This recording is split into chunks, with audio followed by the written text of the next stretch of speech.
Welcome to the Not So Random Ass Wrestling Podcast. I'm your host, Duff the Vampiro Hardcastle.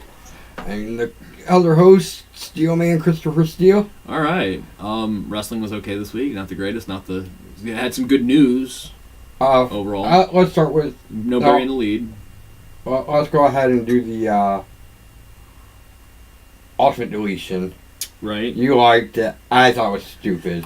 It was a lesser version of the final deletion that they did on TNA. Literally frame for frame. To a certain degree. There's a certain couple things that they skipped and things they added, like that weird Bray montage of him like walking around smacking the things while freaking Matt's Bugs Bunny and him, dude. That was brilliant. It was lame. It's I really was. You what you consider lame, I consider innovative and kind of fucking brilliant because it's shit you don't see on wrestling. Alright, and then moving over to SmackDown. Daniel Bryan has been cleared to wrestle. Now, do you know the conditions of how he got cleared? Because I do. He was given the clear by the doctors under the condition that after every physical match, every physical interaction he has in the ring, he goes and gets a concussion check. So they can immediately pull him.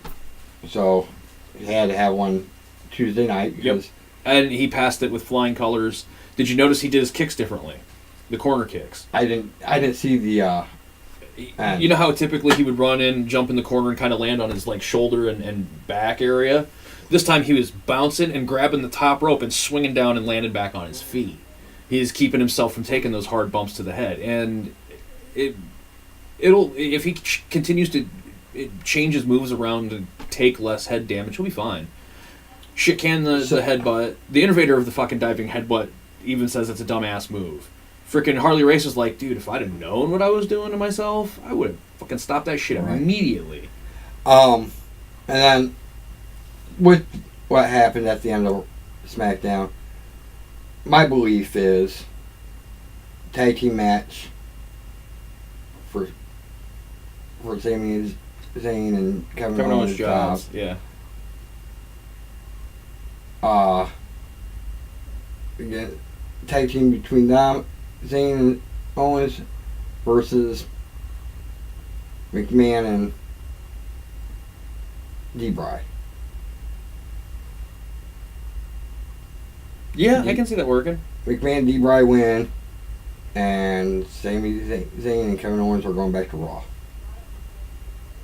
I would like that. And we get Gallows and Anderson to replace him.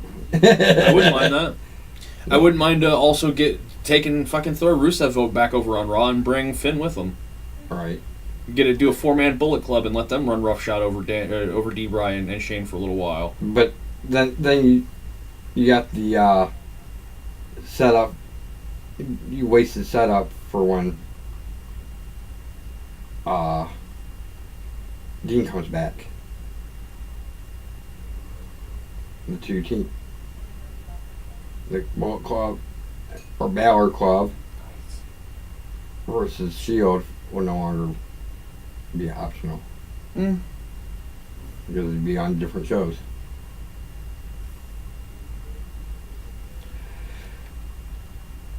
That's basically all I watched both of them. Yeah, there was really nothing. And that's about all.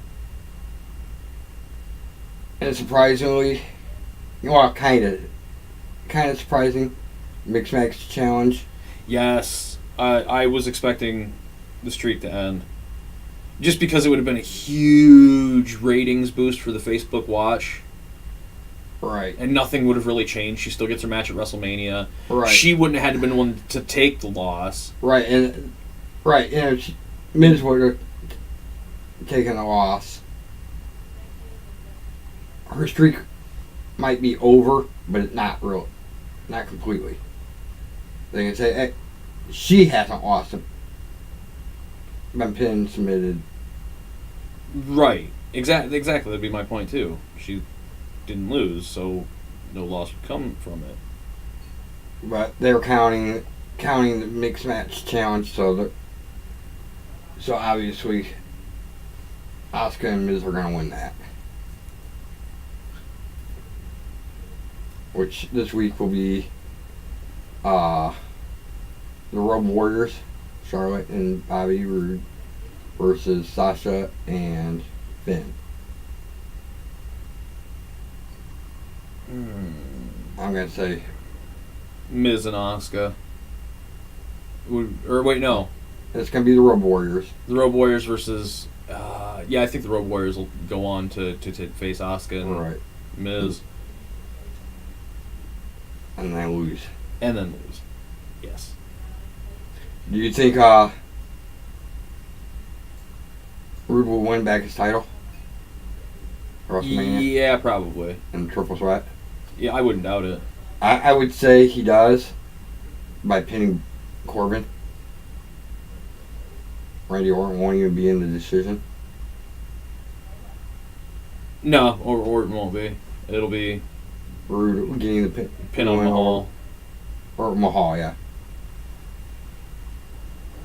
Still trying to figure out how the hell Ziggler's going to work his way into it and win the damn thing back again. He should get a rematch. No. He relinquished it. He relinquished it. He never lost it. I know, and having not lost it, he doesn't deserve a rematch. Rematches only come from loss. He doesn't. He doesn't deserve a rematch per se, but he does deserve another shot. Yeah, a shot at it because he never officially lost the title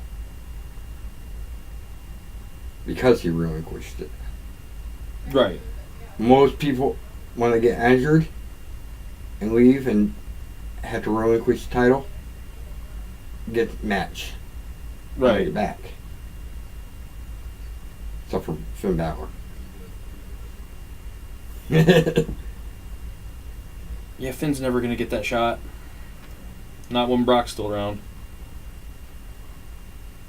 It doesn't matter right now. And if Balor Club stays around on Raw, right, and Shield returns, Balor will get a shot. Yeah, Roman because and Finn. Roman. I wouldn't mind that being a build-up either. Have the Bar lose to the Good Brothers, or no, have them lose to Braun. They're gonna lose to Braun. Have Braun join the club. I almost think Braun and whoever he picks as his partner. A lot of people are actually thinking Elias. I can see that. Yeah, the acoustic guitar player. Frickin' Braun Strowman's a country music fan. I can see it, but I can see him doing it with a lot of people. Right. I would actually like to see it be Samoa Joe. I'd like to see the you'll know who my partner is. They'll be there at Mania. Don't even worry about that. And then, bow,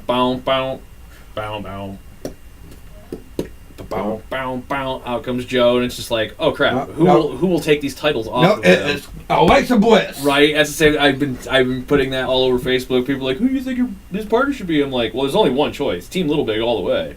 Right. Like, it would be cute as shit for her to come down and be carrying the a tag team championship after losing the women's championship. You think she's gonna lose to Nia? Yeah. I don't think she'll. If she loses it to Nia, she'll bring it right back. Probably. But I would think it would be funnier if she lost to Nia and then the next match she comes out with Braun. Doesn't have to do anything because it's friggin' Braun. He destroys the Bar, gets the win, hands her belt, and they will walk out as a team. And then when they're like, we said you have to pick a partner. It's got to be a male. You never said it has to be a male. You just said I have to pick somebody. She's the only one I can stand. Right. Plus, I want to see her do a Twisted Bliss off of his shoulders.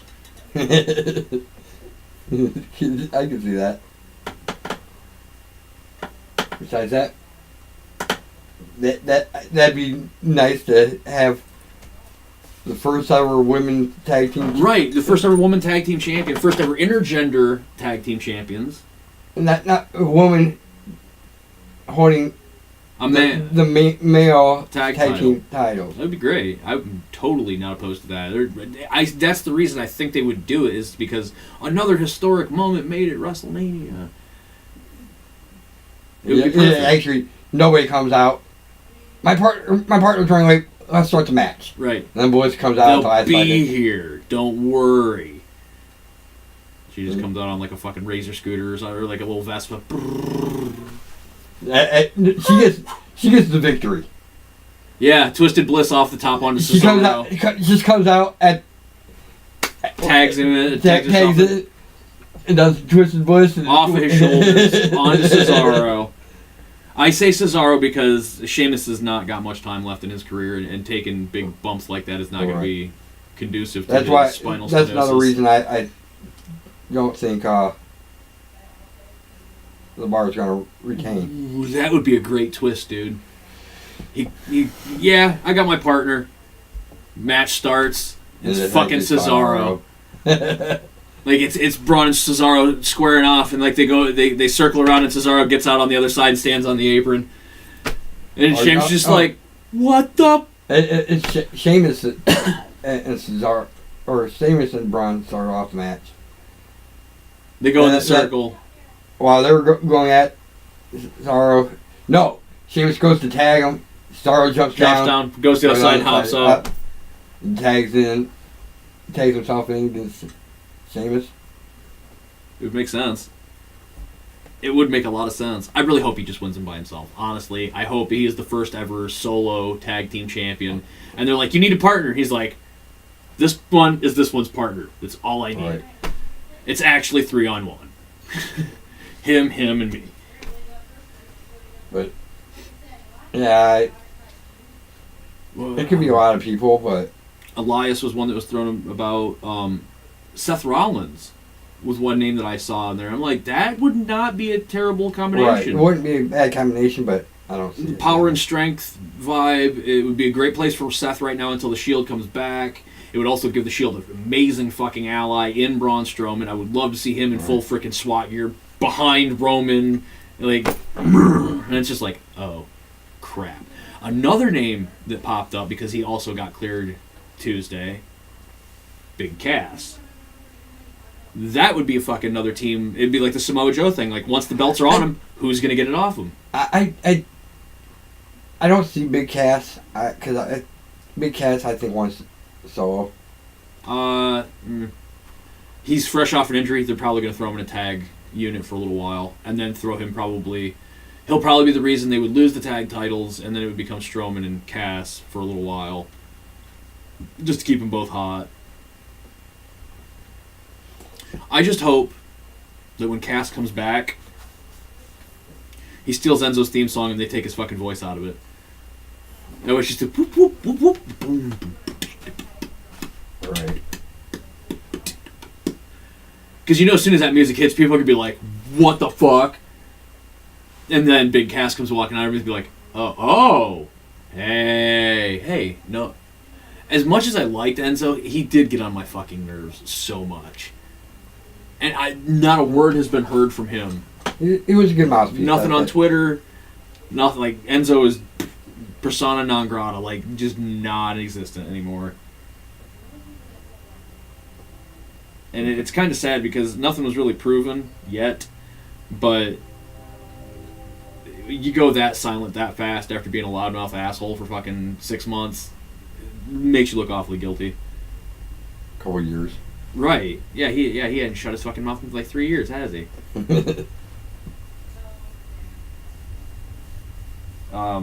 Let's see. Want to do some extended picks? Sure. What do you want to do? Best off-the-wall matches. I think we've done this before. I know we've done best specialty matches, but I'm talking like ones that maybe were done twice. And never, for a specific person kind of matches. Like, example, it'd be my first pick if we do it. Mick Foley in the Boiler Room Brawl. Like, it's his match. There's nobody else that's going to do that match. You'll never see that shit again. Or, like, Hardy with the deletion matches. Like, you'll never see that from anyone but Matt Hardy. Actually, kind of did see that. Yeah, with the Bray New Day compound thing, and that was just, it was meh. It was the compound. Oddly enough, I think the Hardy compound is where they might have filmed a lot of the Bray Wyatt stuff. Just throwing it out there because that barn looked awfully damn familiar when they started doing the flashes in to the rocking chair, then out. It was like, that actually kind of matches up a little too well. Damn. I don't know. Career-saving gimmicks. Since we just watched. Yeah, we just watched the video, and I've thought there's at least 6 more that saved careers that never got. I'll start with the Kane gimmick. Kane? Nice. Because... Yeah, before that he was stuck in a rut of being shit. Isaac Yankem. Isaac Yankem was a decent gimmick. It had its niche. It wasn't going any further than the New Generation where everybody had a job. It was going the same route as Duke the Dumpster Drosy. Fake Diesel. Yeah. Gotta say, though, as far as being a Kevin Nash clone in ring, very accurate. Right. He hit all 6 moves of Doom. Big boot, the corner choke, side elbow, the deal with the knee, the side slam, and the hair flip. And that's...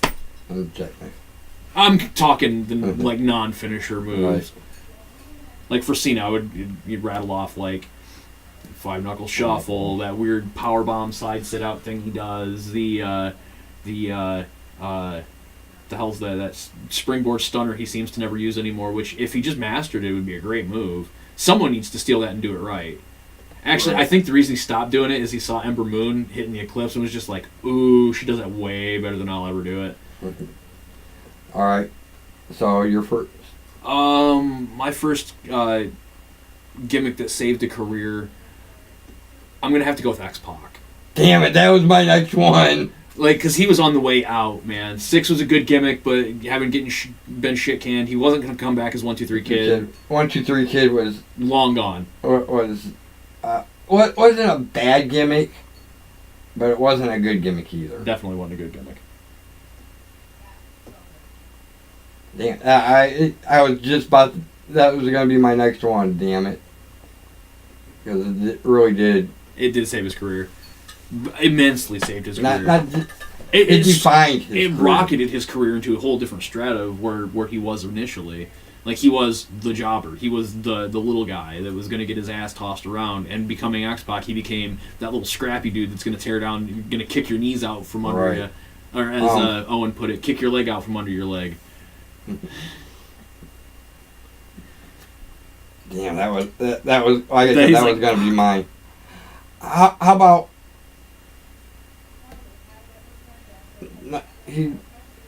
His gimmicks before wasn't bad. But the madness. Right. Macho Man becoming the madness. Yeah. Going with the madness gimmick. Coming out of that redefined his. Yeah, because before it was like leather vest and leopard print, and like he was really like there was nothing to define him other than, wow, look at that crazy guy. Look at that crazy guy. And then he started doing the Macho Madness and throwing down the awesome fucking promos, the glasses. Wearing the darker. With the black and white. You're talking actual madness off of going to WCW, becoming Macho Man. Yes. Oh, fuck yes. Yeah. That redefined his career. It actually reinvigorated. Reinvigorated. How... because he wasn't done when he retired in WWE. Vince was like, we need new blood. And it's like, why in the fuck are you not having that guy, the one that's one of your top stars, bring these guys up and show them how it's done? Right. No, we're going to stick him on commentary with Mr. Perfect. Two wasted fucking talents on a damn microphone. And they're both great on the mic, but damn it, they're way better in the ring. And that's one of the reasons Macho Man left to go to WCW. He said, I have another run in me. Yes. He took... Hall and Nash were like, dude, we can get you this much money. He's like, I don't care how much money you can get me. How many matches can you get me? And they're like, as many as you want. And he's like, okay, I'm in. Let's do this. All right. Like I said, the black and white madness. Really reinvented him. It made his career. It reinvigorated his career. It really did. becoming a part of the NWO and then becoming a mortal enemy of the NWO, like all in like a 6-month span. Actually, it might take a little bit longer than that because he didn't get matches, TV matches often because he was a house shower. He worked Saturday nights more than any other fucking top star in that time. But also he got kicked off of TV. Yeah, he got banned from TV. You get on TV, do something, piss people off. You're off the TV for 6 months. Yep. Come back, do something again. You're off of Nitro. Was the punishment? You're off of Nitro. As a top star, he worked frickin' WCW Saturday Night more than any other top star. I think he had like a total like 60 fucking matches on Saturday Night. It should have just been called the Macho Man Hour because that's what everyone tuned in for, and it helped build his. It's Macho Man and Disco Inferno. Right. He kind of handed it off when he got through terrorizing Nitro and getting kicked off every other week. I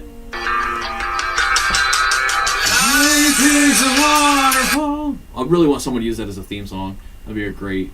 He's got a great flow to it. Writers, Lunatic Fringe, Dean Ambrose. Yep.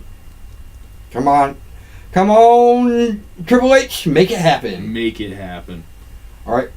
My next one, you probably never seen him before he became what he's known for now, but Shinsuke Nakamura.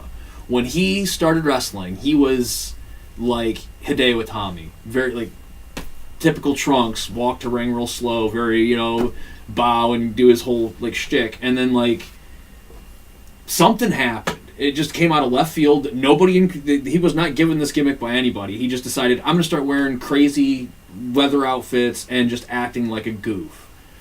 And it took off like gangbusters. He's like, I want to be a combination of Mick Jagger and Michael Jackson. I'm like, pretty damned accurate. You nailed that shit right on. You got the red leather. You got the Michael Jackson cover. You move around like a frickin' rooster that's trying to avoid having his head cut off. Just nailed Mick Jagger perfectly. And look where it took him.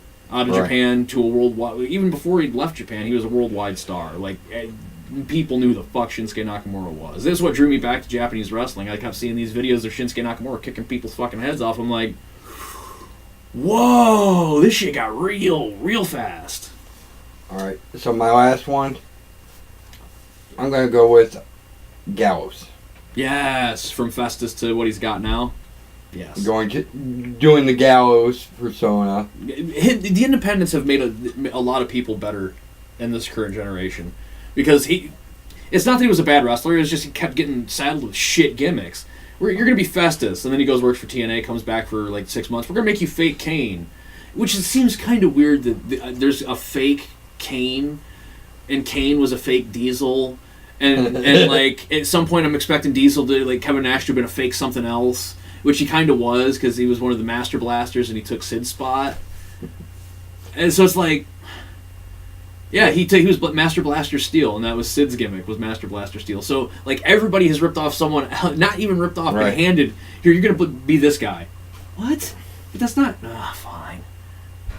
Yeah, that's my final choice, is Gallows. He was riding away with the Festus, all the other. He was wasting. He was being wasted. His talent was just getting squandered. Let's see. My final pick will be... Damn, this is a rough one. Stone Cold Steve Austin. That was a good one. Being saddled as Stunning Steve, which was a great gimmick for him at the time. Like, he rocked that shit. But coming in and getting saddled with that Ringmaster gimmick, getting the $1 Million Championship, you can see it on his face. He's just like, I don't want this. I don't want to be here. I don't want to do this. Right. And then, like, fine. You come up with something else fucking smart ass, and Stone Cold, boom. Fucking took off like gangbusters. Not just restarted his career, it made the entire wrestling industry just fucking explode. Right. Steve Austin. Much like what Braun's doing now, honestly. Actually, Steve Austin is the biggest name ever in wrestling now. Yeah. He's way bigger than Hogan ever dreamt of being. Right. He stars in not shitty movies. He hosts television shows and it doesn't look like an asshole while he's doing it. He's got a podcast, two podcasts that are amazing. Like I said, he became the biggest wrestler. Like, Hogan was a household name. You say Hulk Hogan, everybody thinks wrestling. You say Stone Cold Steve Austin, and people are like, that's wrestling. That's real wrestling, right? That's what made wrestling great. Right, and actually, you can thank the Click for Stone Cold. Yep. Because if it weren't for the Click, Stone Cold wouldn't have been anything. Yeah, pretty much. The curtain call. If it wasn't for the curtain calls, it would have been Triple H instead of Steve Austin, and it would have been and that too. You got to thank Undertaker for keeping Steve Austin's career going the right path, because if Shawn was going to play some political bullshit at WrestleMania 14 and not give him the match, Taker was going to go down there and hand him his fucking ass. And before Michaels went out the curtain, he told him, "You hand that title off to Steve. He fucking deserves it. Your ass isn't going to be here for a while." Because they didn't know he was going to retire for that 4 years, because they thought, oh, he's just going to take some time off for his back, and he gets the surgery done. But like Taker told Shawn just before he headed out that curtain, "I will beat your ass, and not just like ha ha ha, I'm going to thump you a little bit. I will drag you out in front of everybody in this arena, and I will hand you your ass. I will make you look exactly like what you are in a fight. Nothing." Fun fact. Shawn Michaels and the 9 Marines that beat his ass was actually one, and Davey Boy Smith was with him at the time, and was actually trapped in a 2-door car. He was in the back seat and couldn't get the seat forward, so he couldn't pop out to save his ass. Just wanted to throw that one out there. But and Owen could have, but just laughed at him the whole time.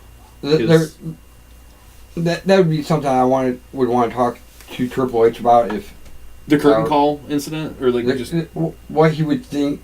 How he think wrestling would be now if he had been the one to get that push. If he wouldn't have gotten punished for the curtain call. Because a lot of shit. We wouldn't have had Stone Cold. No, we might have. But it wouldn't have been the same. No, we wouldn't have had Austin 316 for damn sure. Right, because Austin 316 came from the King of the Ring. Austin, you talk about your John. Your Psalms 316. Austin 316 said, "I just kicked your ass." Oh, brilliant. And what made it even more convincing that he was just a stone cold badass dude was the match prior, having his lips split by Mark Merrow on a fucked up monkey roll, like shoulder thing where you're supposed to catch him with the feet and roll him back, kicks him right in the mouth, splits his lip, streaming blood. Gets it stitched up, and he's back out for that next match. So, that was your last one? Yeah, we got our picks done. All right, so, you want to say anything else before we go? Like, share, comment, subscribe. Tell your friends. Tell your enemies. Tell your frenemies. Until next time. Keep it not so random, and ring the bell. Ring the... Peace.